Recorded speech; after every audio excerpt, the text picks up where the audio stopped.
Cesta k fotografii sa u Vladimíra Domena začala veľmi skoro. Už ako štvoročný som otcovi zobral fotoaparát, starú praktiku. Vyfotil som mu celý film. Nebol veľmi nadšený, keďže film bol v tej dobe veľmi drahý a už nemal náhradný. Potom som našiel takú záľubu, že by som strašne chcel fotiť. Kúpil sa do rodiny taký malý strieborný fotoaparát. Už to nebolo nič pre mňa, keď už som poznal výstupy zo zrkadloviek. Sa mi to veľmi páčilo, cvaknutie toho fotoaparátu, zachytenie toho momentu, ktorý sa už vlastne nikdy nezopakuje. Lusknutím prsta odíde preč. Človek si to uchová v sebe navždy, on si pripomenie tie chvíle, čo zažíval, a preto som chcel ľuďom dávať niečo, čo by si zo sebou zobrali, aby si pripomenuli to, čo v tej chvíli zažívajú. Dnes v čase mobilov fotíme všetci, len teda tá úroveň je samozrejme iná. Tak aký je pre tých, ktorí to až tak nevnímajú odborne, rozdiel medzi tým fotením s mobilom a tými profesionálnymi prístrojmi? Pre mňa to rozdiel nie je, lebo fotografie je o momente, ktorý vidíme pred sebou, a chcem si ten moment uchovať, napríklad chcem to poslať priateľom, že vidím napríklad krásny západ slnka alebo podobne, ale pri profesionálnej fotografii, keď dojdete na nejaké kultúrne podujatie, sa musíte preukázať novinárskym preukazom a ukazovať, že máte na to. Napríklad ja chodím s kapelou Dars, teraz som najnovšie nadviazal spoluprácu s kapelou Highland a ukázalo sa, že mám tu šťastie, že môžeme tých ľudí stretávať v zákulisí, môžeme sa s nimi porozprávať ešte aj pred koncertom, po koncerte. Fotografické začiatky Vladimíra Domena sa spájajú najskôr s pôsobením vo fotokrúžku,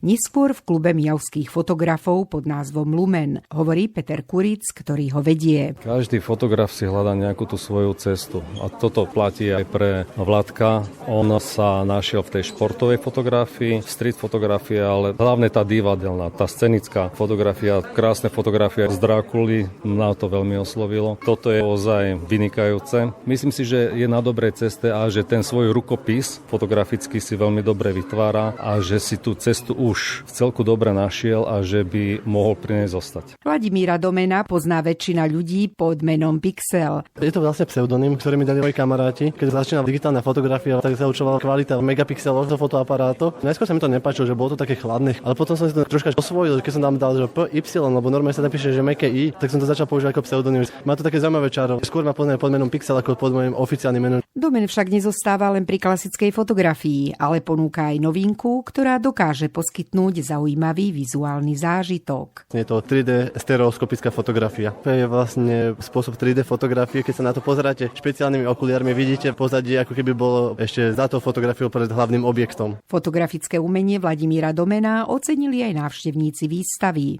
Autor má osobitý štýl, ktorý je do určitej miery nezameniteľný. Je úspešný a som prekvapená, to som nečakala. Tie 3D, je to krásne.